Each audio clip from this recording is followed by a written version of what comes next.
ओम शांति। आज प्यारे बाबा के महावाक्य हैं। 26/1/1971 की वाणी है बाबा की आज की।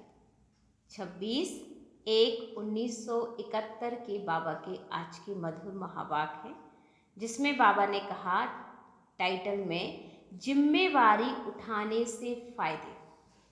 कैसे हम बाबा के घर जिम्मेवारी उठाएंगे तो उससे हम कितने फ़ायदे मिलेंगे, उससे हम कितने चार्ज होंगे। तो बाबा ने कहा जितना जितना अपने को चार्ज करेंगे उतना ही हम इंचार्ज बनने का कर्तव्य सफलतापूर्वक कर सकेंगे। तो अपने को निमित्त समझकर कदम उठाना है, क्योंकि सारे विश्व की आत्माओं की नज़र हम आत्माओं के ऊपर है। इतनी ऊंची नज़र है। तो बाबा ने कहा जिम्मेवारी उठाना माने पहले खुद को चार्ज करना होगा। जो खुद को चार्ज करेगा वही इंचार्ज बनेगा, और जो इंचार्ज बनेगा वही जिम्मेवारी उठा सकेगा। तो बाबा ने कहा आपको ये विश्व सेवा करनी है। उसके लिए बाबा ने 4 बातों पर आज पूरी क्लास कराने वाले हैं। एक तो बाबा ने कहा कि सर्विसेबल बनना है, सेंसिबल बनना है, सक्सेसफुल बनना है और वैल्यूबल बनना है। तो इसके लिए हमें कैसे इनको यूज़ करना है उसको हम विस्तार से सुनते हैं। तो बाबा ने कहा तुम बच्चे ही विश्व को परिवर्तन करने वाले, विश्व के आधार मूर्त उद्धार करने वाले भी हो, साथ साथ विश्व के आगे उदाहरण बनने वाले भी हो। तो जो आधार मूर्त होते हैं उनके ऊपर ही सारी जिम्मेवारी रहती है। अभी आपके एक एक कदम के पीछे अनेकों के कदम उठाने की जिम्मेवारी है। पहले साकार रूप फॉलो फादर के रूप में सामने था, अभी आप लोग निमित्त मूर्तियां हो। तो ऐसे समझो कि जैसे जिस रूप से जहां हम कदम उठाएंगे वैसे सर्व आत्माएं हमारे पीछे फॉलो करेंगे। यह जिम्मेवारी है। तो सर्व के उद्धार मूर्त बनने के कारण सर्व आत्माओं की जो भी आशीर्वाद मिलती है तो फिर हल्कापन भी आ जाता है। ये भी हम सब अनुभव करते हैं कि जब हम घर में सबकी जिम्मेवारियां उठाते हैं, सबका ध्यान रखते हैं, तो उससे हमको दुआएं मिलती हैं। उससे हम, बाबा कहते हैं ना, आप हल्का महसूस करते हैं, आपको भारीपन नहीं रहता, आपके सिर में दर्द नहीं होगा। ये जीवन का सिद्धांत है कि अगर आप किसी के दर्द को ख़त्म कर रहे हैं तो आपको दर्द से मुक्त तो स्वतः ही हो जाना है, आपको अलग से कुछ करने की ज़रूरत ही नहीं पड़ेगी। तो मदद भी मिलती है और जिस कारण जिम्मेवारी हल्की हो जाती है। बड़ा कार्य होते हुए भी ऐसे अनुभव करेंगे जैसे कोई हमसे करा रहा है, हम नहीं कर रहे हैं। क्लियर हो गया? कोई भी बड़े से बड़ा कार्य होगा और उस बड़े कार्य को हम ऐसे करेंगे जैसे बिल्कुल छोटा सा हल्का सा काम था। इतना हल्कापन रहेगा जब हम जिम्मेवारियां उठाएंगे। कोई करा रहा है हमसे, लेकिन यह जिम्मेवारी और ही हमें थकावट मिटाने वाली होती है। फ्री रहना मन को भाता ही नहीं है, क्योंकि फ्री रहना माना भारी होना और बिजी रहना अर्थात इजी रहना। तो जितना हम बिजी रहेंगे उतना ही इजी रहेंगे। तो कभी भी ये नहीं सोचो कि मेरे को ना घर में टाइम नहीं मिलता, मेरे को घर वाले सारे बोझ दे दिए, सारे घर की जवाबदारी मेरे सिर के ऊपर होती। तो ये चीज़ हमारी सोच थोड़ी सी गलत है, जिसे हमें बदलने की ज़रूरत है। और मेरा मानना है कि जो फैमिली वाले इस ग्रुप में जुड़े हैं उनके लिए तो बहुत अच्छा है, क्योंकि जितनी बड़ी वो जिम्मेवारी उठाते हैं अपने घर की, इतने बच्चे, परिवार, फैमिली, दुनिया, समाज, बहुत बड़ा एक एरिया होता है हमारे जीवन में। तो उतनी जिम्मेवारी उठाने से ही तो महान बन पाते हैं, क्योंकि उससे वो सीखते हैं, उससे वो और लाइट रहते हैं, क्योंकि हर चीज़ को समझ जाते हैं कि कौन अपना कौन पराया, किसके लिए कर रहे हैं, इससे हमें क्या मिलेगा। हर चीज़ को जान करके अपने आप को रिलैक्स रख के काम करते हैं तो उससे उन्हें सफलता अवश्य मिलती है। तो बाबा ने कहा अपने आप को थकावट से मिटाने वाले फ्री रहना मन को भाता ही नहीं। जिम्मेवारी अवस्था को बनाने में मदद करती है। जितनी हम जिम्मेवारी उठाएंगे हमारी अवस्था बहुत अच्छी बनेगी। बाप दादा जब महारती बच्चों को देखते हैं तो सभी के वर्तमान स्वरूप और इसी जन्म के अंतिम स्वरूप और दूसरे जन्म के भविष्य स्वरूप तीनों ही सामने आते हैं। जब वो सेवा करते हैं तो उनके वर्तमान और भविष्य स्वरूप बाबा के सामने आते हैं। आप लोगों को यह फीलिंग स्पष्ट रूप में आती है कि यह हम बनने वाले हैं, हम ताज व तख्तधारी होंगे। आगे चलकर यह भी अनुभव करेंगे, जैसे साकार रूप में प्रत्यक्ष अनुभव किया ना। कर्मातीत अवस्था भी स्पष्ट थी और भविष्य स्वरूप की स्मृति भी स्पष्ट दिखाई देती थी। ब्रह्मा बाबा को देख लो, कैसे बाबा का जीवन चरित्र हम सबको क्लियर दिखाई देता था। भविष्य संस्कार भी इस सोमान में स्वरूप में प्रत्यक्ष दिखाई देते थे। तो आप सभी ऐसे अनुभव करेंगे जैसे कि बस यह शरीर छोड़ा और वह तैयार हुआ। बुद्धि बल द्वारा इतना स्पष्ट अनुभव होगा कि अभी दिन प्रतिदिन अपनी सर्विस से, अपने सहयोगीपन से और अपने संस्कारों को मिटाने की शक्ति से अपने अंतिम स्वरूप और भविष्य को जान जाएंगे। पहले कहते थे ऐसा समय आएगा जो नज़दीक वाले दूर वाले स्पष्ट दिखाई देंगे, लेकिन अब वह समय चल रहा है। पहले कहते थे और अब वो समय चल रहा। ध्यान से सुनिए, बाबा ने कहा पहले कहते थे कि अंतिम स्वरूप और भविष्य को जानेंगे, तो पहले कहते थे ऐसा समय आएगा जो नज़दीक वाले दूर वाले स्पष्ट दिखाई देंगे, लेकिन अब वह समय चल रहा है कि जो भी हमारे नज़दीक वाले हैं वह हमें दूर से ही स्पष्ट दिखाई देते हैं। जो दैवी परिवार की आत्मा है वह समझ सकती है कौन कौन समीप रतन है। जिनको जितना समीप आना है ना, वह सरकमस्टांस अनुसार भी इतना समीप आएंगे। जिनको कुछ दूर होना है तो सरकमस्टांस भी बीच में निमित्त बन जाएंगे, जो चाहते हुए भी आ नहीं सकेंगे। और ये सभी भविष्य का साक्षात्कार अभी प्रैक्टिकल चल रहा है। तो अपने भविष्य को जानना अब मुश्किल नहीं है ना। इतनी अच्छी बात कह दी बाबा ने कि आपको सब कुछ दूर वाली चीज़ भी नज़दीक देखेंगी और नज़दीक वाली चीज़ भी एकदम स्पष्ट दिखाई देगी। तो ऐसे मुश्किल अनुभव नहीं होगा। हर एक को व्यक्तिगत अपने लिए भी कोई विशेष प्रोग्राम रखना चाहिए। जैसे सर्विस आदि के और प्रोग्राम बनाते हो, वैसे सवेरे से लेकर रात तक बीच बीच में कितना और कैसे अपनी याद की यात्रा पर अटेंशन रखने के लिए प्रोग्राम रख सकते हो। यह डायरी बनानी चाहिए। बाबा का कहना है अपने आप को बिजी रखने के प्लान बनाने चाहिए और कुछ ना कुछ ऐसी डायरी बनानी चाहिए जिसमें हम सारे प्लान लिखें।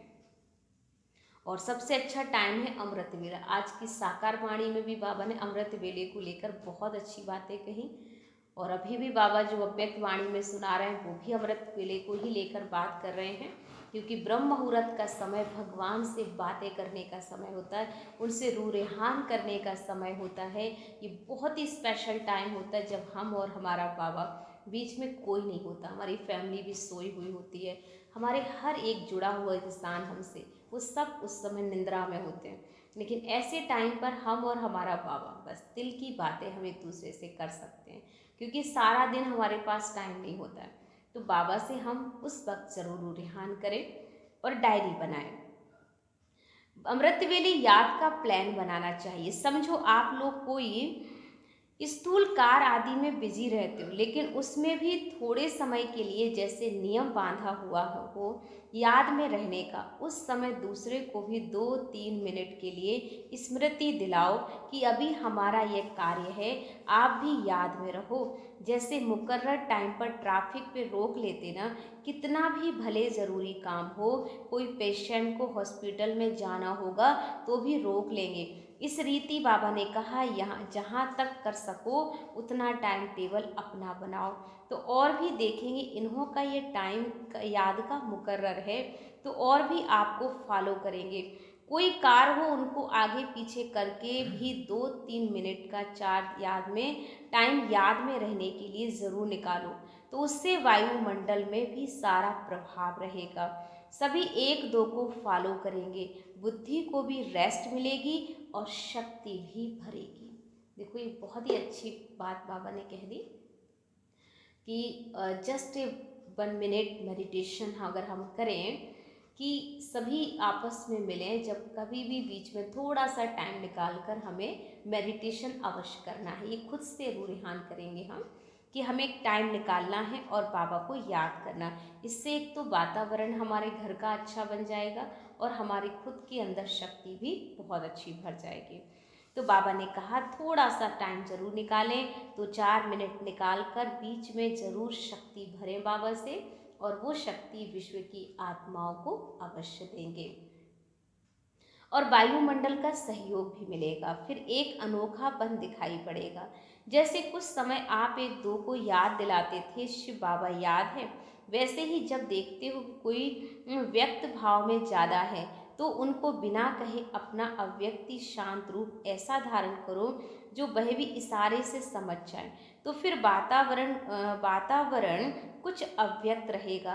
तुम्हारी अंतिम स्टेज है साक्षात्कार मूर्त। जैसा जैसा साक्षात मूर्त बनेंगे वैसा ही साक्षात्कार मूर्त भी बनेंगे। जब सभी साक्षात मूर्त बन जाएंगे तो संस्कार भी सभी के साक्षात मूर्त समान बन जाएंगे।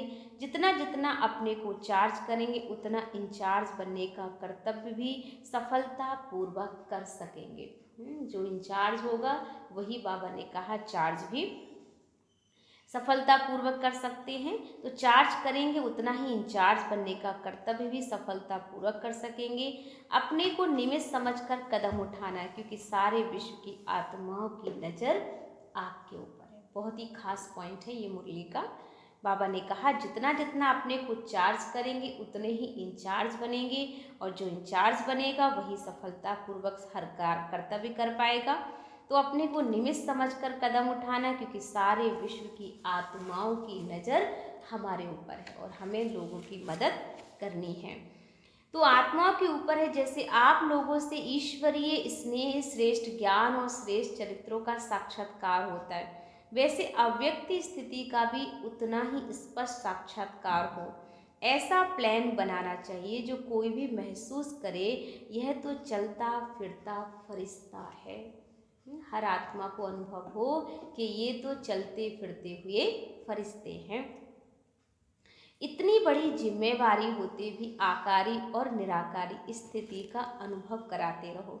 आप लोगों का भी अंतिम स्टेज का स्वरूप स्पष्ट दिखाई देना चाहिए। कोई कितना भी अशांत व बेचैन घबराया हुआ आवे, लेकिन आपकी एक दृष्टि, स्मृति और वृत्ति की शक्ति उनको बिल्कुल शांत कर दे। भले कितना भी कोई व्यक्त भाव में हो, लेकिन आप लोगों के सामने आते ही अव्यक्त स्थिति का अनुभव करें। जो भी आपको देखे उसे ऐसे लगे जैसे कि हमें देखा भान ही नहीं रहता इनके सामने। वो अपने आप को खुद को भूल करके आप में खुद को समझने लगे, तो समझ लो कि आपकी स्थिति बहुत ऊंची हो गई है। माने उसकी स्थिति जो है वो चेंज हो जाए, आपकी स्थिति से उसकी स्थिति बन जाए, तो उसकी परिस्थिति हल्की हो जाएगी। आप लोगों की दृष्टि किरणों जैसा कार्य करें। अभी तक की रिजल्ट में मास्टर सूर्य के समान नॉलेज की लाइट देने के कर्तव्य में सफल हुए हो, लेकिन किरणों की लाइट से हर एक आत्मा के संस्कार रूपी कीटाणुओं को नाश करने का कर्तव्य करना। लाइट देने में पास हो, लेकिन माइट देने का कर्तव्य अब रहा हुआ है। तो बाप दादा 4 लिस्ट देख रहे हैं। बाप दादा के पास आज 4 लिस्ट थी, और उन 4 लिस्ट को बाबा ने चेक किया कि बच्चे जो अगर आपको ऐसा माइट देना है, लोगों के कीटाणुओं को नष्ट करना है, तो उसके लिए आपको 4 बातें ध्यान देनी होगी। वो लिस्ट कौन सी है 4 की? पहली है सर्विसेबल है, दूसरा सेंसिबल, पहला सर्विसेबल बनना है, दूसरा सेंसिबल बनना है, तीसरा सक्सेसफुल बनना है, और चौथा वैल्यूबल बनना है।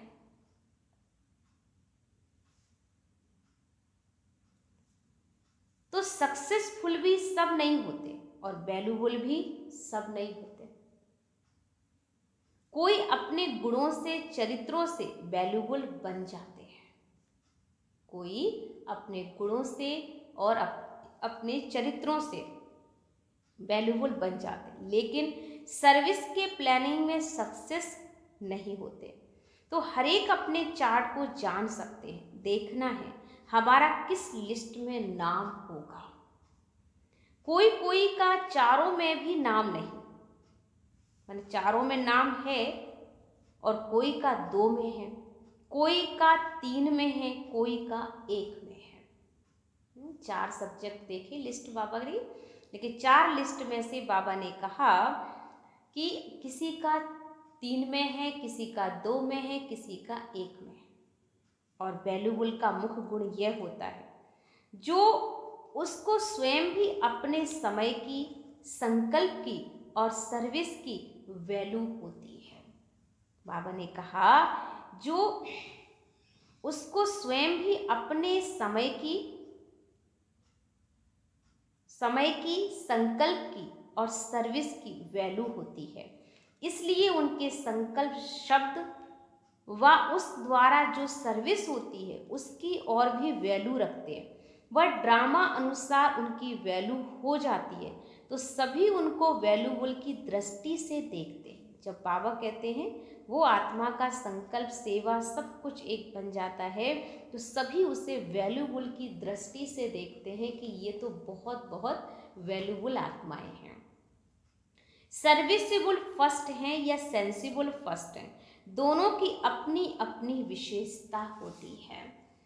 तो सेंसिबल की प्लानिंग बुद्धि ज़्यादा होगी लेकिन प्रैक्टिकल में लाने की विशेषता कम होती है। ध्यान से सुनेंगे, बाबा ने कहा सेंसिबल की प्लानिंग बुद्धि ज़्यादा होगी। जो सेंसिबल बच्चा होगा उसकी बुद्धि जो है प्लानिंग ज़्यादा होगी, लेकिन प्रैक्टिकल में लाने की विशेषता कम होगी। माने जो समझदार बच्चा होगा उसकी प्लानिंग तो बहुत अच्छी होती है, लेकिन प्रैक्टिकल में उसकी विशेषता का प्रयोग नहीं हो पाता, वो कम होता है। और सर्विसेबल जो होता है वह प्लानिंग कम करता है लेकिन प्रैक्टिकल में लाने का उसमें विशेष गुण होता है।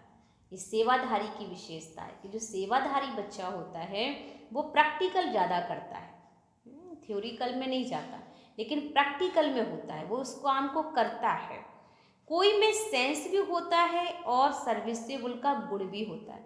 तो इस स्थापना के कर्तव्य में दोनों ही आवश्यक हैं।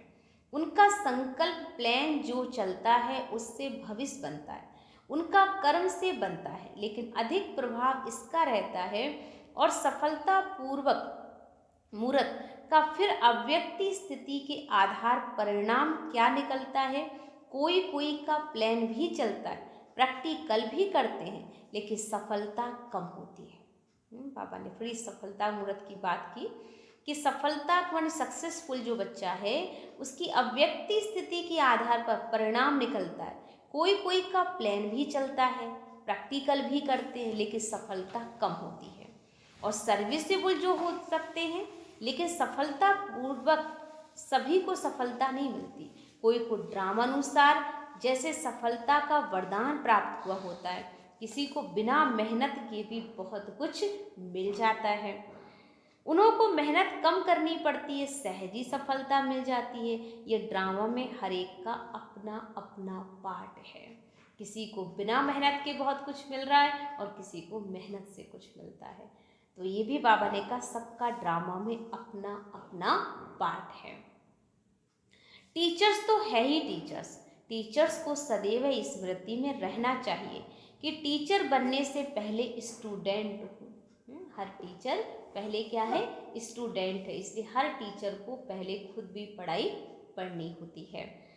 स्टूडेंट स्मृति से स्टडी याद रहेगी। जब स्वयं स्टडी करेंगे तो औरों को भी स्टडी कराएंगे। स्टूडेंट लाइफ ना होने कारण औरों को स्टूडेंट नहीं बना सकेंगे। वातावरण को बदलने के लिए अपने को सदैव यह समझना चाहिए कि मैं मास्टर सूर्य हूँ।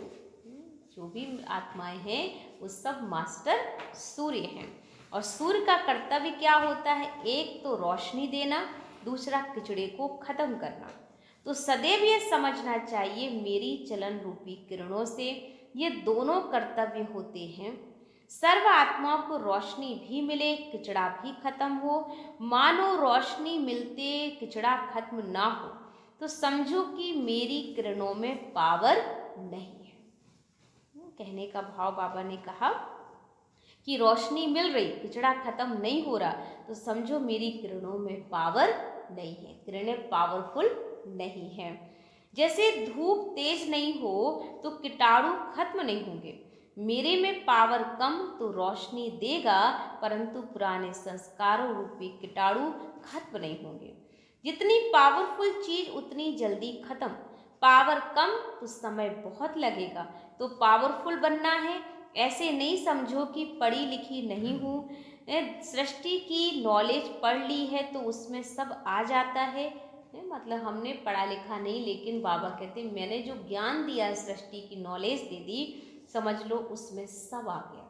आप जानते हैं कि हमारे यज्ञ में ऐसे भी बुजुर्ग बूढ़े बाप परिवार वाले आते हैं जिन्होंने बिल्कुल भी पढ़ाई नहीं की, कोई स्कूल नहीं गया, लेकिन फिर भी उनके जीवन इतना बहुत अच्छा बना हुआ है कि वो ऐसी ऐसी बातें कह देते हैं जो पढ़े लिखे लोग भी उनकी बातों को समझ नहीं पाते कि आखिर में इतनी बड़ी बात इन्होंने कैसे कह दी।